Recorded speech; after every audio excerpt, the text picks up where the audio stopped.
Welcome to the third virtual NAIOP Southern Nevada breakfast meeting. We're pleased that you're joining us this morning. Before we begin the program, we would like to thank our President Circle sponsors who are so instrumental to the success of our NAIOP chapter.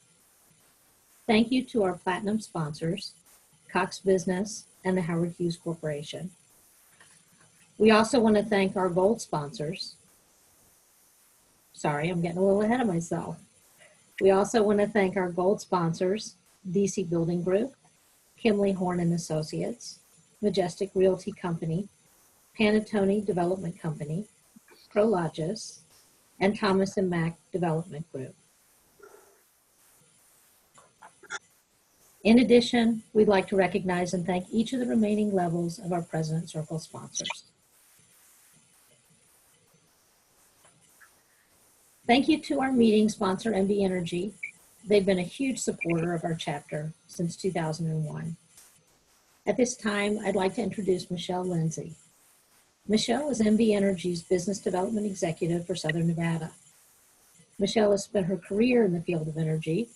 First, with the Department of Energy, she worked on projects in South Carolina and Nevada. And then with NV Energy, she has been working in technology development, energy efficiency, and demand management. Michelle holds a Master's of Science in Construction Management from UNLV, Go Rebs, and loves being part of the local construction community. Fun fact about NV Energy, did you know that NV Energy's Pearson building is an iconic Las Vegas landmark and appeared in Honey, I Blew Up the Kids as the workplace of Rick Moranis? Welcome to the program, Michelle, and thank you for your support. Thank you, Julie. The fun fact was just one of the many things I discovered by happenstance during quarantine. So I'll have to continue to look for our building and other movies here. Good morning, everyone. NV Energy is so glad to be a sponsor of NAIOP Southern Nevada. I was at the Spotlight Awards last year with a developer friend from Southern California, and he was so impressed with the organization and wished they had that quality of programming and community there. And I really echo that sentiment. It's been such a pleasure to be involved in the organization, and I commend the leadership team. I've got a couple slides that we'll be going through. The first one is with regards to NV Energy's four-part plan for economic recovery. I'm very proud of how NV Energy's leadership team has managed the COVID crisis for both employees and for customers. Our four-part plan includes customer bill assistance. We are waiving disconnects and late penalties for customers financially impacted by COVID-19, and new payment options like equal pay and flex pay. For the first time, commercial customers can benefit from an equal payment plan, which even includes a 50% deferral of summer bills through September that can then be spread out over the next 18 months. And enrollment for this plan is needed by August 31st. And again, this is a new program for commercial customers. The NV Energy Foundation donated more than $1 million to Nevada nonprofits to help with nutritional, housing, and health needs, and to provide expanded energy bill assistance. Thirdly, NV Energy has filed a $120 million reduction in revenue requirements for its Southern Nevada customers. This comes on top of 3 filings for 2019, totaling $213 million. So some of these reductions will be seen this year, and then if approved by the Public Utilities Commission, the next reduction will be effective in January of 2021. And finally, NV Energy has filed a new customer price stability tariff to offer reduced energy prices and provide stability for many of the state's largest employers and government entities, utilizing some of our new solar energy and battery storage facilities in Nevada. The other thing I wanted to tell you about this morning is how we partner with the development community. We offer, through our business development team, we offer a variety of different energy services to serve you. We have a dedicated discovery team to explore electric service options and assist with site selection. This includes performing analysis of the best route to serve the site, producing a ballpark cost estimate, I do want to mention that with regards to our cost estimates, we are seeing a change in our construction allowance process. Previously, we provided construction allowance to offset some of the cost of the project based on electric loads that's being added to the system. Not on project cost, but on the actual electric load. And this process is changing slightly. Previously, we did a true up to see if the load had been brought into the system 12 months from the project and service date. Now we will be doing that at the 6-month and 12-month mark, and then every 12 months after that for the term of the agreement. And then we are offering up to 25% in construction allowance up front to offset the cost. In addition, the other energy services we provide custom energy cost estimates. So if you are looking to bring in a company from out of market, we can compare their energy bills. I love comparing them to Southern California, but we are lower than the national average, the West Coast average, and the mountain average. So it's great to provide these custom energy cost estimates for an annual utility bill. We also provide assistance with energy efficiency and electric vehicle incentives. We have a tool called the Nevada Site Locator. It's a complimentary site listing service. And we use that to market sites to a group of site selectors that we have nationally, companies we've met with, and other contacts that we have both nationally and internationally. And we've got a couple of these marketing initiatives coming up right now. Our next one is going to be on food and beverage. We just did one for data centers. So a couple of Nevada benefits to attract business to Nevada based on our great electric service. Like I mentioned, we have very low electric rates. We have industry leading reliability in the top 10%. We are expanding our renewable portfolio up to 50% here in the next couple of years, all while keeping our costs very low for our customers. We just are able to take a great advantage of an economy of scale on large scale renewables. And we have great incentives for energy efficiency and electrification. So for more information on any of these things, I encourage you to reach out to myself or our state director, Jeff Brigger. I've included our contact information. I also wanted to provide, I didn't list this in the slides, but for the financial payment arrangements, that is through business services at nbenergy.com. And that phone number is 702-402-1000. So we can provide that afterwards, but please do reach out if I can do anything to help you or your clients. Thank you very much.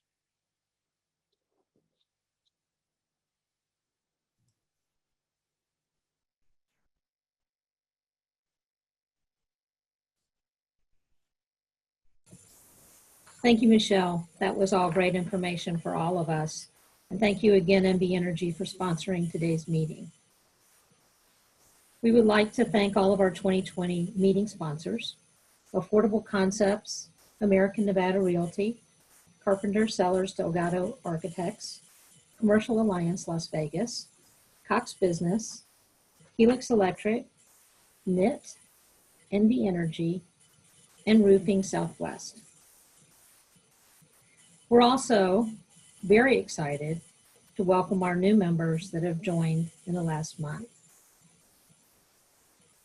I hope that if you're not a member, you'll consider joining our organization.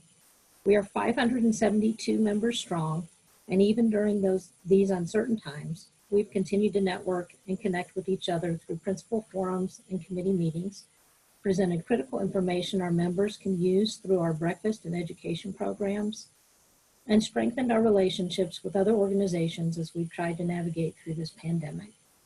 You can join online or call 702-798-7194. Since the beginning of this pandemic, NAIOP Corporate has reached out to its members across the country to offer unique benefits and provide that assurance that NAIOP is here for you. To that end, they are extending unlimited free access to NAIOP's complete library of on-demand courses through August 1st. I did this. I took one of the courses. I thought it was awesome. It's super beneficial for your profession, for just learning more about the industry. And I encourage everyone to take advantage of this offer. NAIOP Corporate holds informative member webinars on how COVID-19 is impacting commercial real estate. These will continue every other week. NAIOP's membership guarantee promises that if you lose your job, your membership will be extended for a full year or until you're reemployed. Be sure to reach out to Katrina or Jana if your contact information is changed. Next week is ICON Virtual, the Industrial Retail Conference, June 23rd through the 25th. It's not too late to register. Visit naopevents.org. And now I'll turn the time over to Jim Slack, DC Building Group, for a few committee announcements. Thank you, Julie, and good morning to everybody here. Committee announcements, the spotlight has gone virtual. Be sure to tune in Thursday, June 25th at 4 p.m. for our virtual awards presentation. Are you holding a watch party at your office? If you are, be sure to tag at NAIOP SNV on all your social media posts and share your company's spotlight experience. The Community Service Committee will be holding a fundraiser for communities and schools to help students with college fees. Please stand by and watch for details. A quick reminder that NAIOP has a members only Facebook page. This is a great place to get connected and stay informed. An update on this year's annual bowling tournament. It'll be held Thursday, July 30th at the Orleans. Teams are now available. This year's NAIOP National CRE Converge Conference will be held here in Las Vegas from October 6th through the 8th at Caesars Palace. Head over to NAIOP's website for any additional information. Our 2020 bus tour is going virtual as well. Save the date, Friday, November 6th from 8 to 10 a.m. and email to submit your properties. If you're curious about this year's NAIOP golf tournament, a new date has been set. It's scheduled for Thursday, November 19th at Spanish Trails Country Club. We hope to see you there. And finally, we'd love for everyone today to be engaged in social media, so please be sure to tag at NAIOP SNV in all your posts. Back over to you, Julie. Thanks, Jim. We're honored today to hear from two experts in the field of gaming who bring a wealth of knowledge and experience with them. First, I'd like to introduce Josh Swissman from the Strategy Organization. Josh is a native Las Vegan and a 20-plus year veteran of the gaming industry, previously serving in senior executive roles for both Stations Casino and MGM Resorts International. He's a founding partner of the Strategy Organization, a modern gaming and hospitality consulting firm. A fun fact about Josh is that he's an avid music collector and owns around 10,000 records. I'd also like to introduce Michael Parks. Michael is an executive vice president at CBRE and heads up the company's global gaming group. Recent transactions that Michael has been involved in include the sale of Harrah's Reno, the Rio Hotel Casino, and the Circus Hotel Casino. An awesome fact about Michael is that in 1995, he received an athletic scholarship at UNLV for serving as the famous Hey Reb mascot during Runnin' Rebel basketball games. I don't know how to follow that up, so I'm going to hand it over to you, Michael, to begin the program. All right, good morning, everyone. Let me start off by saying that this is a, there's my video on. Good, there you go. Good morning, everyone. Let me start off by saying this is a great looking audience we have today. I want to thank everyone for joining us this morning, and I'd like to thank the NAIOP board for having me. For those of you that I don't know, my name is Michael Parks, and I head up the gaming division at CBRE. This morning, I'm joined by Josh Swissman, who is one of the top thought leaders in the gaming industry. And we are going to have what should be a very pertinent and relevant discussion on the current state of affairs in the Las Vegas gaming market. This presentation is going to be structured as a fireside chat, and we will have time at the end for some questions from the audience. So please use the Q&A function at the bottom of the Zoom app at any time to submit a question, and we're going to get to those at the end of this presentation. Josh, do you have any opening remarks before we get started? Between you and Julie, you really said it all. Being a native Las Vegan, born and raised. I'm really excited to talk to this group, and I just am very appreciative that you all allowed me to join your virtual breakfast today. It's my first virtual breakfast ever, and it's delicious. All right, so let's jump right in and get started. Sure. Let's start with the current state of affairs in the Las Vegas gaming market. Can you let's give us an overview on which properties are currently open on the Strip and which properties remain closed?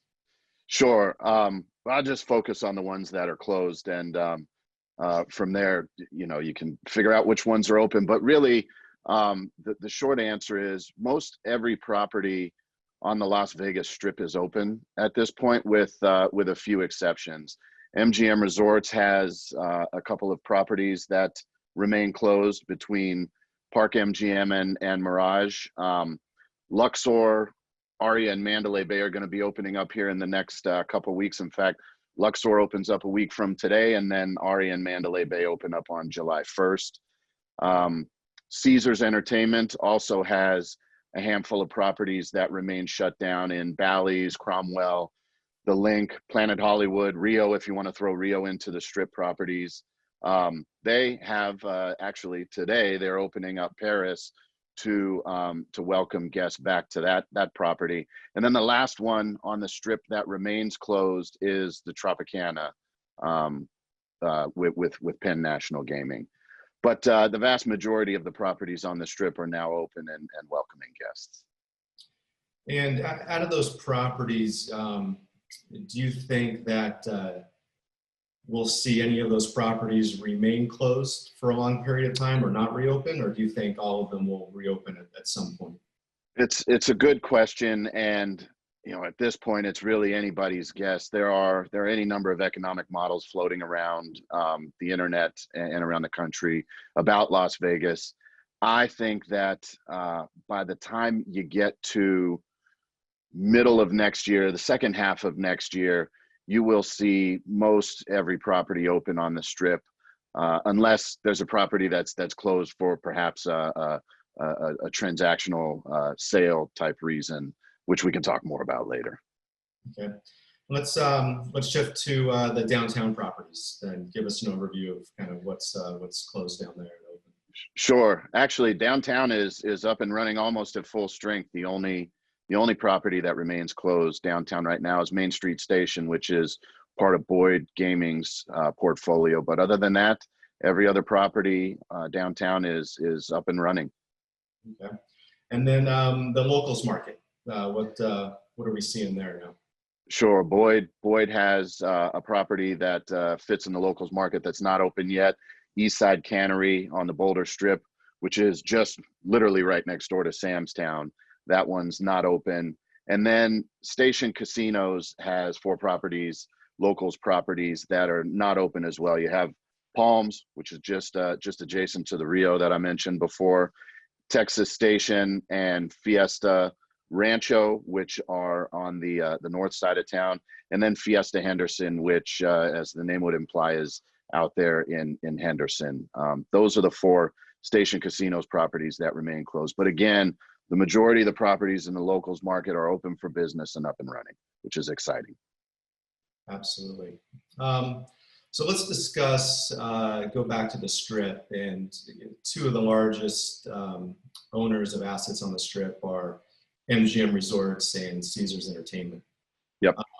Why did those companies not open all of their properties at once when they had the opportunity to? Yeah, it's a good question, and it has to do with really with sort of simple economics and supply and demand there. This current pandemic that we're dealing with, there have been a lot of comparisons to the Great Recession in 08 and 09.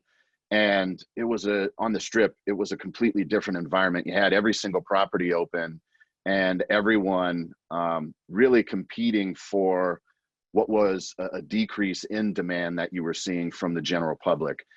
You're seeing a similar decrease in general demand from the public now, But with the shutdown being what it was, the properties and the companies, particularly Caesars and MGM Resorts, had an interesting opportunity to evaluate what anticipated demand was and align their supply in their portfolio to that demand. So I think it was a very intelligent decision on the part of both of those companies to open up just a handful of those properties to really align supply with demand, which the most important reason for doing that is to have a better rate yielding process and to be able to price your room assets accordingly.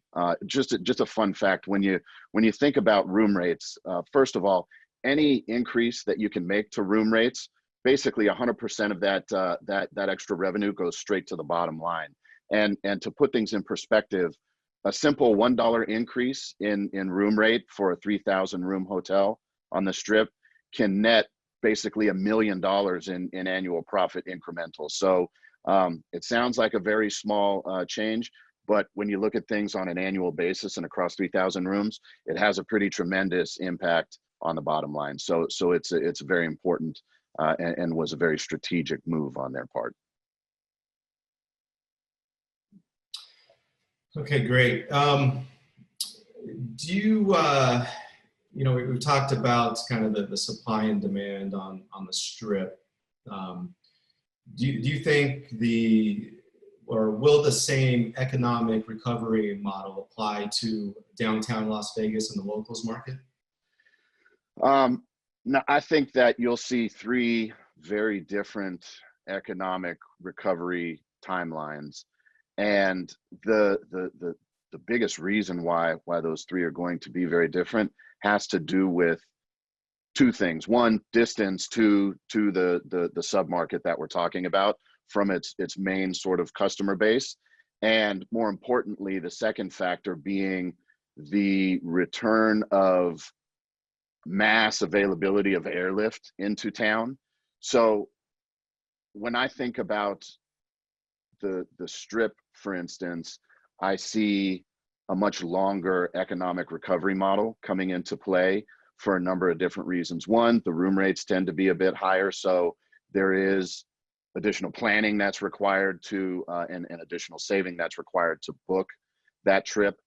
Typically, a trip to the Strip, unless you're coming from Southern California, which a decent chunk of folks are, but the majority of the folks are flying into Las Vegas, and so planning and booking that air flight in advance adds to the time that it takes to come to Vegas.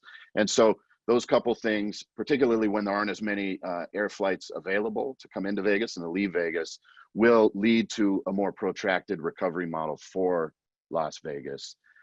When you think about, and from a timing standpoint, most of the economic models point to at the end of this year being about 2/3 recovered, and then from there there's a much slower recovery pattern for the coming years. And a lot of very smart analysts across the country are predicting that Vegas doesn't get back to some semblance of pre-shutdown volumes and revenues for at least a couple, perhaps 3 years.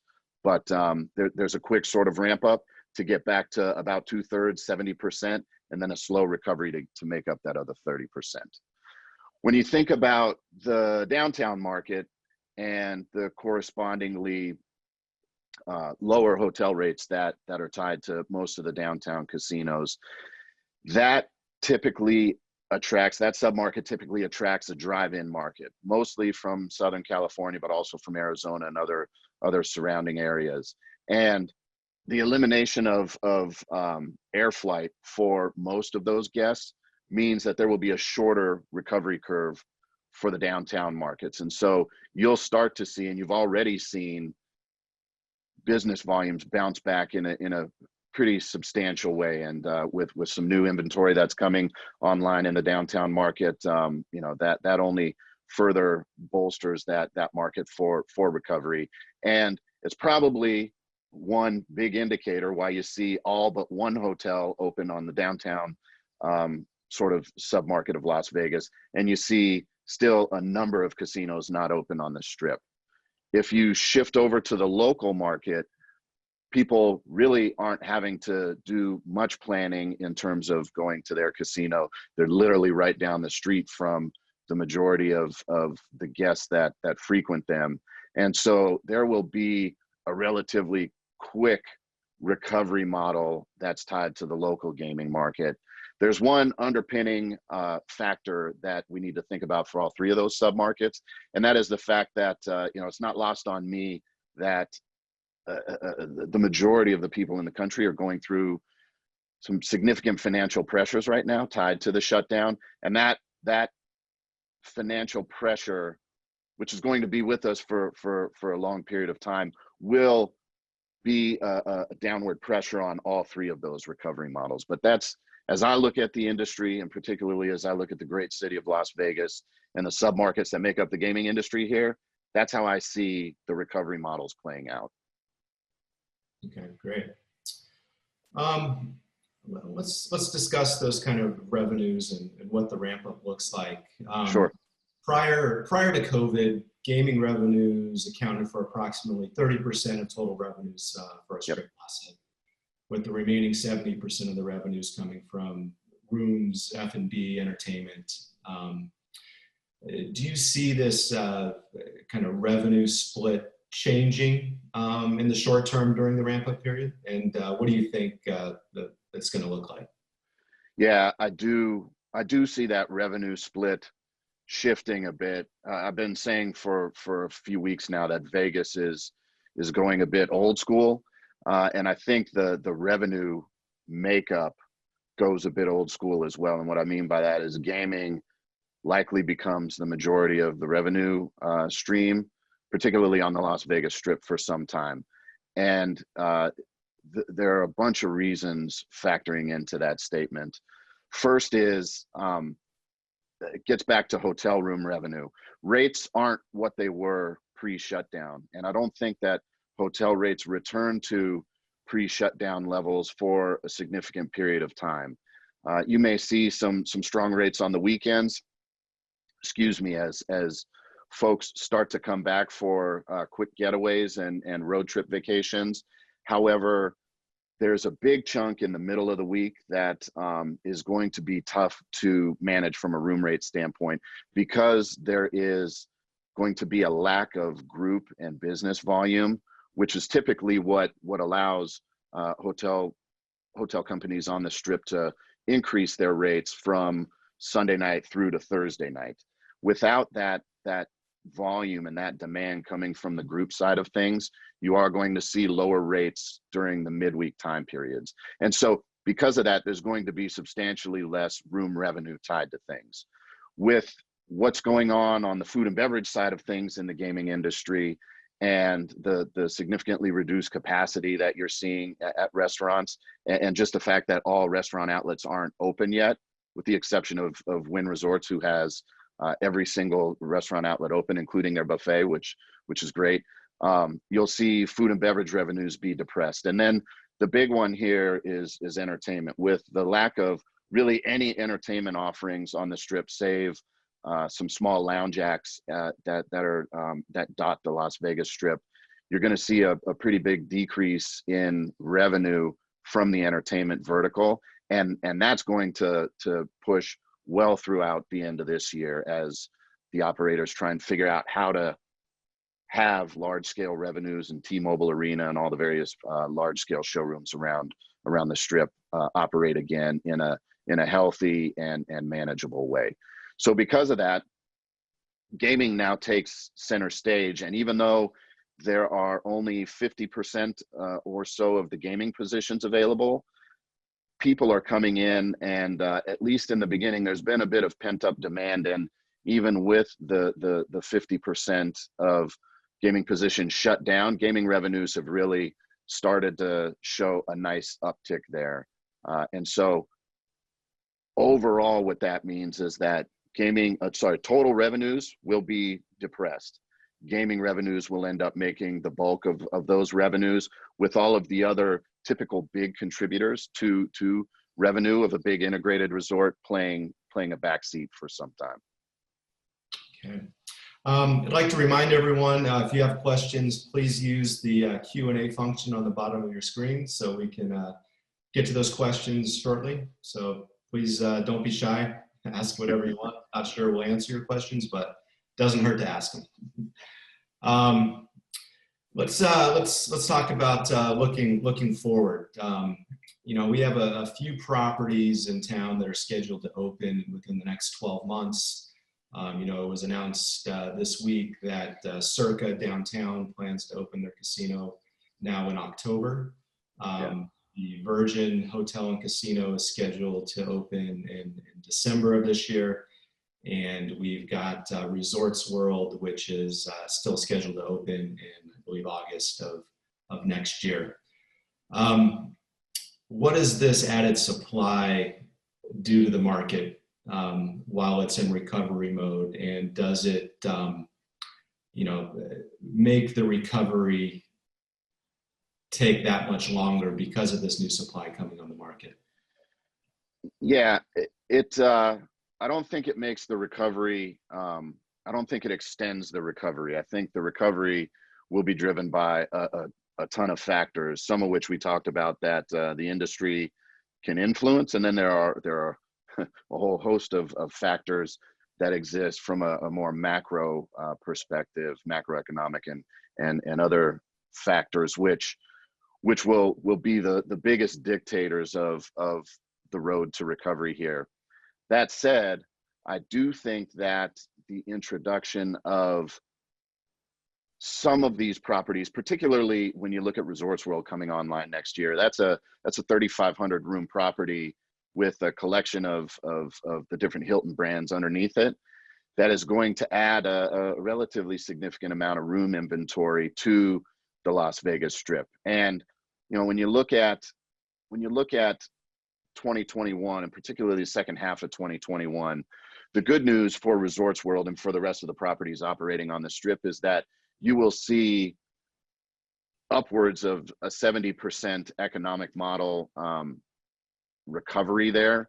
And so I think that the Strip will be able to absorb that incremental room inventory. It's less than, let's see, I think 40, it's only a couple of percent extra room inventory. So I think they'll be able to absorb that inventory without too much negative impact on room rates for the rest of the Strip. And if history is any indicator, and this is certainly not a time where that we've ever experienced before, but if history is any indicator, adding a property like this tremendously interesting and exciting integrated mega resort on the Strip, historically it's only been accretive, not only to the property itself, but to the rest of the operators. So from a Strip standpoint, I feel pretty good. Virgin coming online in December with I think another 1,500 rooms will present similar characteristics that introducing a property like Resorts World will. For all intents and purposes, even though Virgin is off the Strip, they tend to cater largely to the same types of visitors to Vegas. And I think that Virgin's increased room inventory will only help the market even in the relative short term in 2022 and beyond. So I'm bullish about what Virgin brings to the table. And it is, from all of the renderings, it's an exciting looking property that I think will be a destination for a lot of people that visit Las Vegas once it opens. If not to stay there, certainly to just check it out and experience it. When you move downtown with Circa, which made that great announcement, I think yesterday, that they're opening their casino and food and beverage outlets early. I think Circa is going to redefine the downtown experience, and their hotel rooms don't open until December. But if you look at what's downtown now, and you look at the new development that Circa represents, it's really the first new build since Downtown Grand was built 10 years ago. It brings a ton of room inventory, 777 rooms. You got to love Derek Stevens for the symbolism there, and brings a great new food and beverage experience to the downtown market. And I think what Circa will do is not necessarily suck volume away from the other downtown operators. I think you'll actually see some folks head from the Strip downtown because of Circa and all that it represents, and will be a great asset to have there to revitalize and reinvigorate and continue to reestablish downtown as one of the premier gaming submarkets in Las Vegas.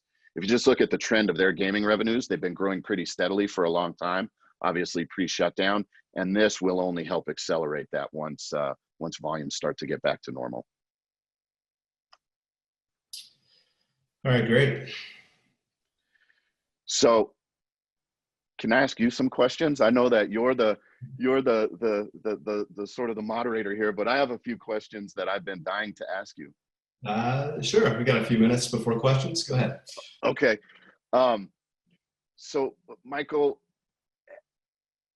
do you anticipate seeing any new companies entering the market with an acquisition over the next year or so? With transactions like the Caesars El Dorado transaction and just some other casino acquisitions that I've been studying across the country, it seems like an interesting time from where you sit for the gaming industry, particularly on the Strip. Do you see anyone coming in that maybe isn't an obvious sort of suitor for one of these properties?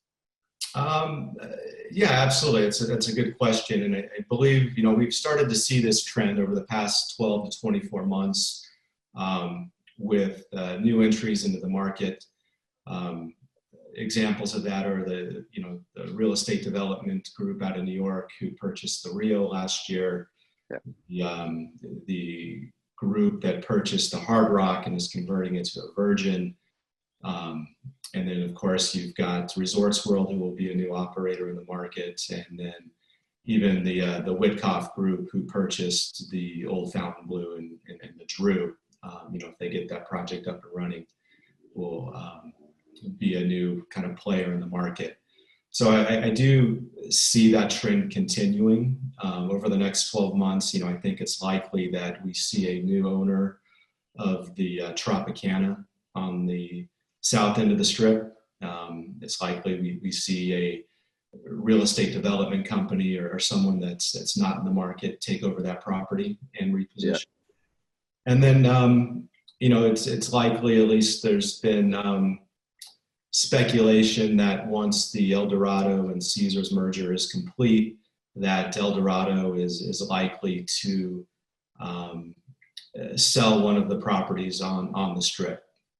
And so I think that if they do that, we will probably see someone from outside of the market acquire one of those assets. So whether it's a real estate development company or a Native American tribe from California or a real estate developer coming in, I do anticipate that trend continuing of new players coming into the market, which is good for the Strip to have more competition.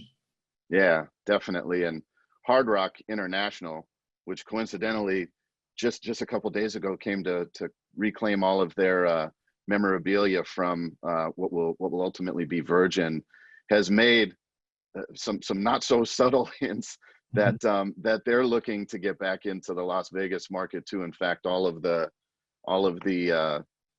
semi containers that they brought down had messages on them to the like, "Don't you forget about me," and things like that. So it'll be interesting to see if they become one of those suitors for perhaps one of the properties that you mentioned.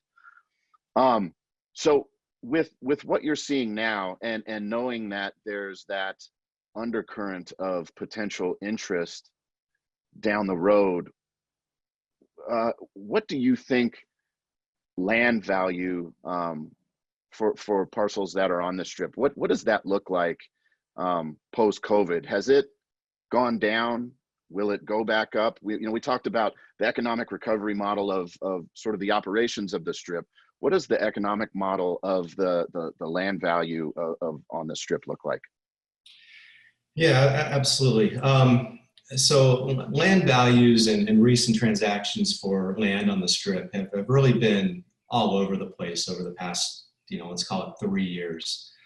If we look back to, let's call it the boom years back in '05 to '08, where we had land values at or above $30 million an acre, those values were supported by, the potential development of condominiums and hotel condominiums. Yeah.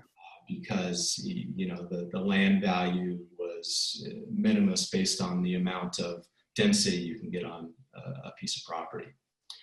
Most recently, we've seen a shift in land values where the values have been somewhat predicated on retail valuations and the amount of pedestrian traffic that a particular parcel on the Strip has in front of it, where on the, let's call it the bookends of the Strip, on the north and south end of the Strip, where we're seeing values at, let's call it $5 to $8 million per acre for a piece of land, because you don't have the pedestrian traffic to support, new retail development on the Strip frontage, whereas prime, let's call it center Strip properties have been trading for. We had a trade in front of the Polo Towers on Harmon and Las Vegas Boulevard at $18 million an acre. Right. And, there's going to be trades at, above $20 million an acre, approaching $30 million an acre, because those developers have, found out a way to maximize the pedestrian traffic by putting retail on the frontage there. And you've got retailers who want that exposure on the Strip, and they're able to pay large lease rates to support those valuations. Right. So, it's an interesting shift where, gaming revenues and the potential for gaming aren't driving values on the Strip anymore. It's alternative uses. And, when we look back, whether it's, like I said, condominium development to retail development, I still think we're going to see that those values kind of stay where they are now. I don't anticipate values really falling much. So I do think they're going to stay consistent for the time being. That's fascinating. That's fascinating. That's good too. That helps support some of the economic recovery that folks like me have been touting for months now. So that's good to hear that you're bullish on Strip land value. That's all the questions I had for you. Sorry not to put you on the spot, but I don't get this opportunity very often, so it's great. So I think it's time to, I think we can open up questions from our audience now, if we have any.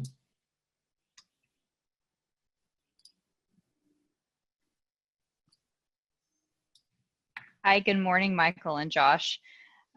We certainly do have questions this morning, and I'm going to get started with reflecting on the poll. Are you able to see the poll results? Yes, I can see them. Excellent. So we had this poll available to the audience at the beginning of the program, which sought to generally understand the level of comfort returning to Las Vegas casinos. Understanding that a majority of visitation historically comes from out of state, can the local feedback here we see in the poll results lend insight on the perspective and human behavior we might see at a larger scale? What's your take on the results here? Sure. And as I look through them, makes sense to me that more folks would want to visit a local casino as opposed to a downtown casino. But 50-50 for the downtown casino visitation feels pretty good to me. And I'm sure that increase in Strip visitation to 58% of you has to do with all of the free parking that we can now enjoy at all of the properties that used to charge. So I think that there is some insight that we can glean from this.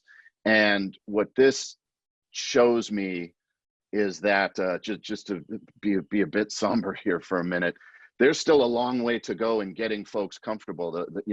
64% of you said that you'd go back to a locals casino now, but 36% of you have said that you wouldn't. And what that means to me is that we as a city need to, and as a destination for those from out of town, need to continue to demonstrate that we have our team members and our guests' best interest at heart with all of these sanitation and cleaning protocols and additional security measures that we've put in place. We need to make sure that those continue to stay top of mind, not only for the operators, but also to make it very apparent to the guests that we're doing everything that we can.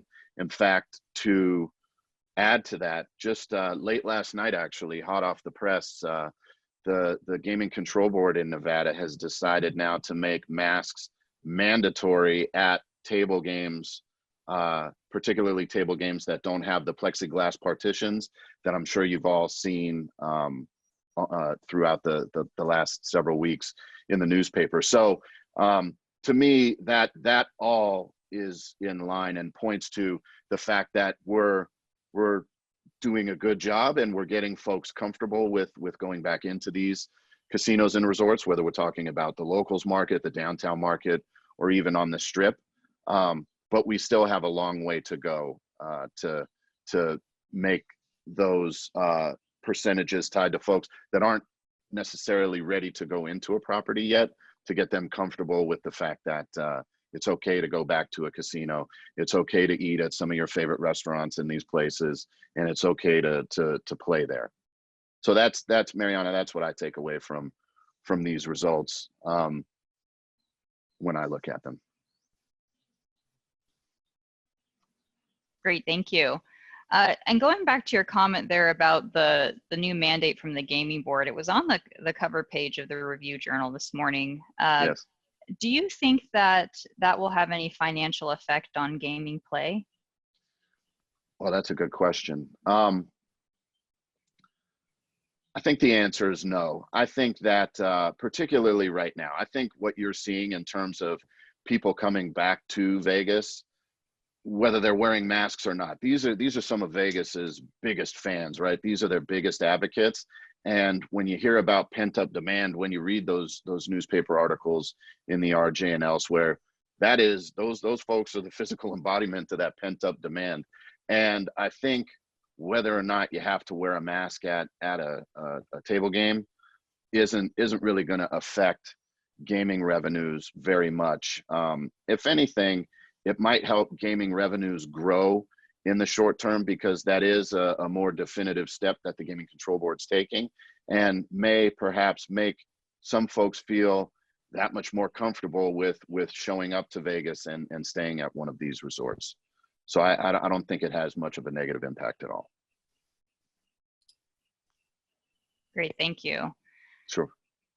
Josh, what do you see coming in terms of new capital expenditures at resort properties to accommodate new, revised, or perhaps now obsolete amenities or spaces in a post-COVID era? Yeah, that is a hot topic that most notably the slot manufacturers in the industry are really trying to understand as well. And I think, and this seems like an obvious statement, but CapEx budgets are going to decrease substantially for the rest of this year, and probably for next year as well. I think that you'll see those budgets trimmed down to focus on just a handful of things. One, there'll still be CapEx tied to anything having to do with safety, and I'm not talking about COVID type safety. I'm just talking about general facility type safety.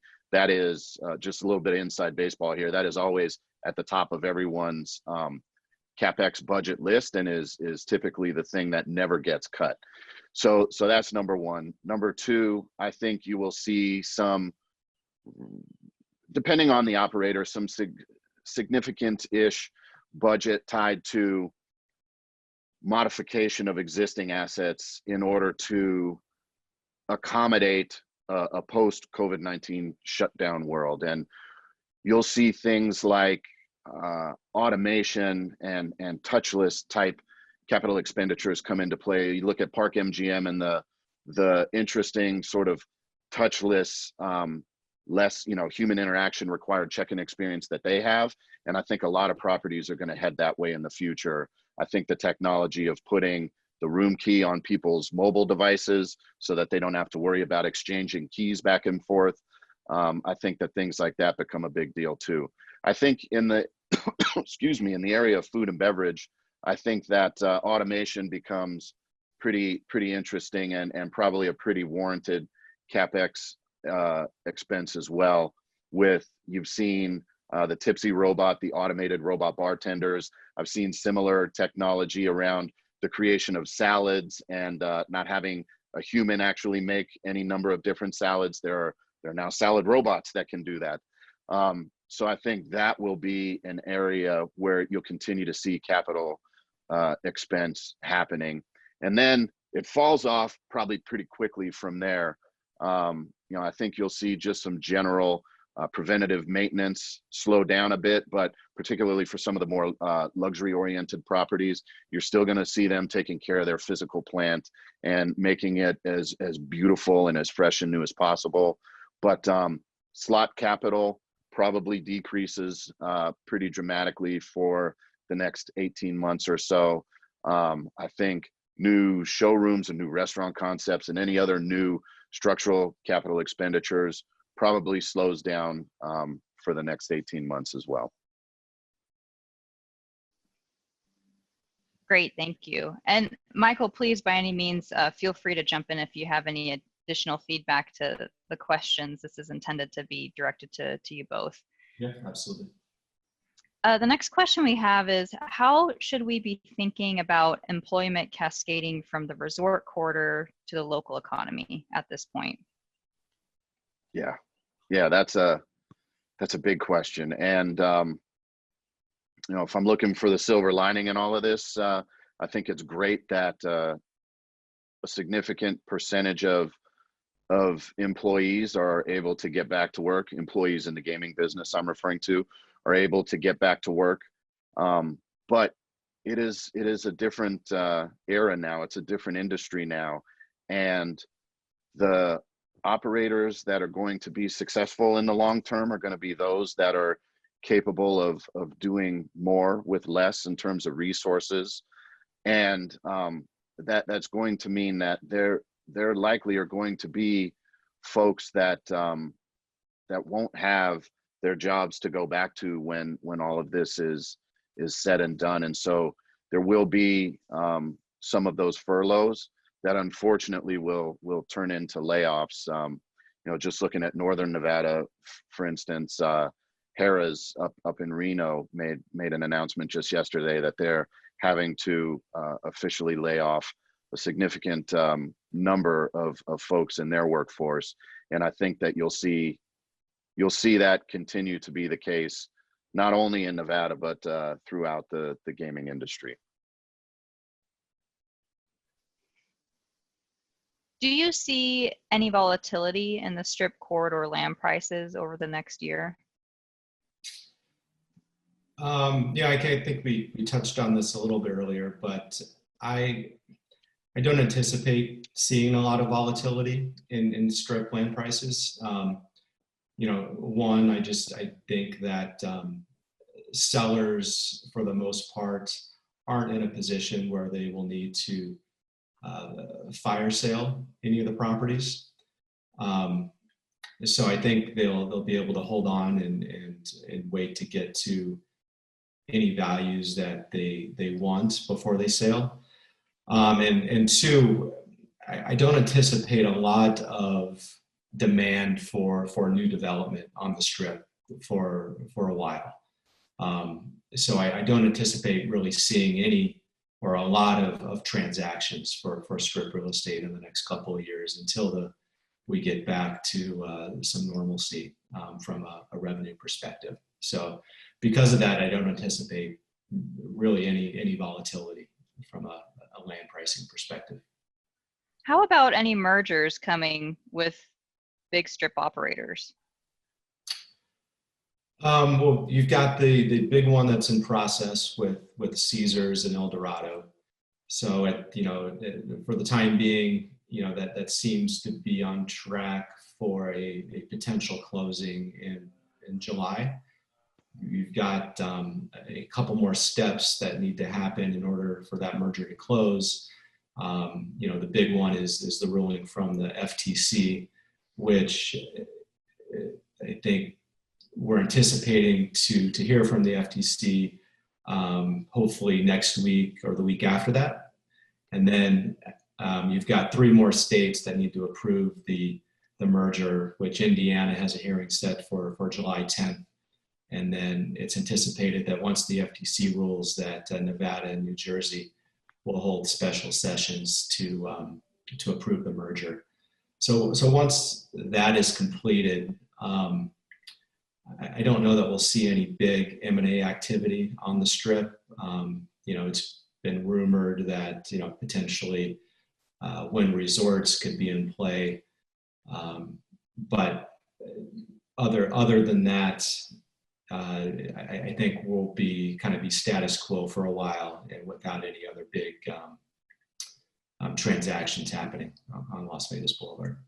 Yeah, I tend to agree with Michael there. I think, in fact, some of these large strip operators have indicated that they're interested in M&A, but it's all outside of Las Vegas. And in fact, if you look at Las Vegas Sands or Sands Corporation, Sheldon Adelson has actually said himself that he's interested in perhaps acquiring existing operations in Asia. So I think if nothing else throughout all of this, to Michael's point, right, the operators that have perhaps been a little bit heavy on the Strip are quickly coming to the realization that diversification of their revenue streams outside of the Strip, whether that's in another terrestrial gaming market or even moving into the online space, is probably more along the lines of what they're looking at right now. Great, thank you. The next question we have here is, with the onslaught of convention space coming online, how do you see this booking correlate with travel patterns and overall room revenue? Right. The general thesis is that you start to see group business come back, and it's going to look completely different than it did pre-shutdown, but group business starts to come back the second half of this year and really the last quarter of this year. And those are just going to be small type meetings. There are some very interesting announcements with regard to some of the bigger shows that typically frequent or come to Las Vegas. The biggest one of all is that CES still plans to hold their show on, in January. That was a huge vote of confidence for the rest of the meeting industry and the rest of the convention industry that Vegas is still here, still open for business, and still ready to welcome groups, whether they're small or large. So I think that was a tremendous vote of confidence. And there are even some large scale shows leading up to CES later this year, like SEMA and others. So I think you'll start to see the meeting and convention industry start to have a pulse again in the fourth quarter of this year. And I think you'll continue to see the meeting and convention business reinvent itself in terms of how to accommodate large numbers of attendees in a post-COVID world in a way that is safe and secure and healthy for everyone. And you'll really start to see that ramp up, I think, at the very beginning of next year, now that some of these bigger conventions and some of these corporations that tend to conduct these big meetings, now that they're starting to get their footing in place and they understand better a sense of overall timing and get a sense of the Strip market and how it's performing up to this point. Great. And this next question is really more towards, how are the casinos and gaming industry reinventing themselves post-COVID? In the past, casinos tried to keep customers mostly internal to the buildings. Will we see an uptick in outside services, tours, or other outside events to help keep visitors at least coming and staying? Yeah, that's an awesome question. And Michael said it best, right? The folks that do it right are learning how to leverage that foot traffic on the strip with the retail storefronts and the like there. And I think that continues. You just think about even from a medium term standpoint, being outside presents the opportunity to social distance in more ways than being inside of a casino. So you have that in play. I think as people look to enjoy Vegas in different ways, I think that the tours become perhaps a more important draw than they have been in the past, and they've always been important. But I think they have a different sort of place in people's priority scale now as they're thinking about it. And even if you look at some of the latest advertising that's coming out of the LVCVA, they're actually highlighting some of those more independent off strip, I'll say, type activities like hiking and tours and things like that. So I do think that will be a big part of the Vegas reinvention. I think that another piece of the Vegas reinvention will come around how we consume, just generally how we consume entertainment. Vegas has been a very tactile, very in your face sort of destination, and it will continue to be that and deliver those great experiences like the Bellagio fountains and any other number of awesome experiences that exist on the Strip. But I think you'll start to see Vegas go a bit digital in certain aspects as well, whether that's consuming entertainment digitally and in different ways, or consuming gaming products digitally and in a different way.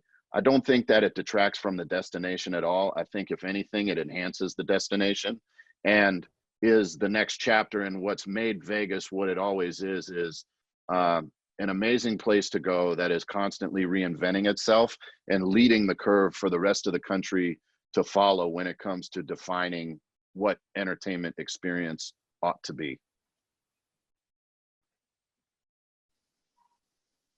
Great, that's excellent. We had a question here. How is the real estate investment trust ownership structure faring? Will there be new owners coming into the market purchasing struggling assets? Go ahead, Michael.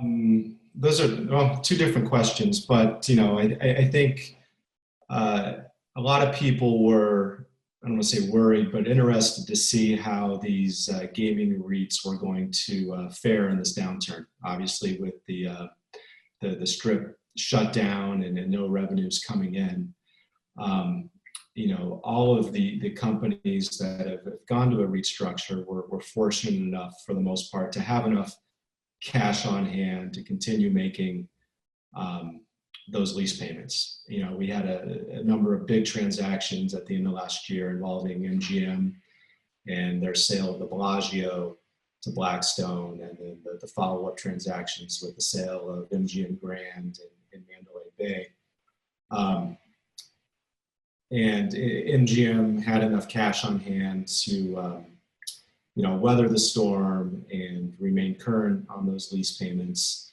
And thankfully, none of the REITs that have exposure on the Strip had any payments that were missed. And so I think that's a testament to the REIT structure and the valuations that were put in place, and the strength of the companies that are making these payments to be able to continue to make payments even without any revenues coming in. It's moving forward, likely that you'll see one or two other properties on the Strip kind of sell to a REIT or have a kind of a REIT and operator relationship take place. Potentially if El Dorado sells an asset that's currently not encumbered by a REIT, that I think you'll see one of the REITs, whether it's Vici or MGP, participate in that process. But I think it's unlikely that we see what's any kind of distress on the Strip going forward.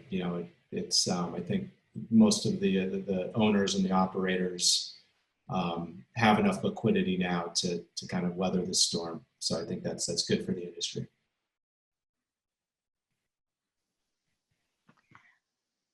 How about the sports books? How are sports books faring? And will they bring in tourists from multiple states? Or will they bring in tourists considering multiple states are allowing sports betting? That's a great question.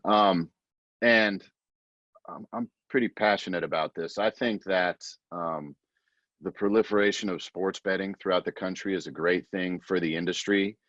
And there will I mean, we've already seen that there's dramatic activity in these jurisdictions outside of Nevada. New Jersey being the biggest one, with volumes that are quickly approaching what Nevada generates in sports betting revenue, which shows just the strength of the overall market. I do think that there is a place for the Las Vegas sportsbook in this new world of being able to bet on sports everywhere. I think that, if you look to big events like March Madness, particularly the opening round of March Madness, and you look to big events like the Super Bowl, there is going to be no better place to watch those types of events than in a Las Vegas sportsbook. They were purpose-built for watching those types of events. What I do think changes, though, and what the rest of the sports betting industry around the country is pushing, I think the way that folks interact with and make sports bets will change in Las Vegas. There's just one detail here. There's this concept called in-game betting, where you're not just betting on the score at the end of a game or at halftime, which is historically what you've done when you walk up to a counter at a Las Vegas sportsbook. These are bets on, will the next play result in a first down? Will the next play be a fumble? Will the next player at bat hit a home run? Those types of small micro transactions that happen in some cases hundreds of times throughout the game, I think is going to redefine the sports betting industry. And I think being able to do that, which is a very technologically driven type of betting proposition, which can't be done face-to-face over a counter at a race and sportsbook. It can only be done through a very sophisticated online platform that sits on someone's mobile device.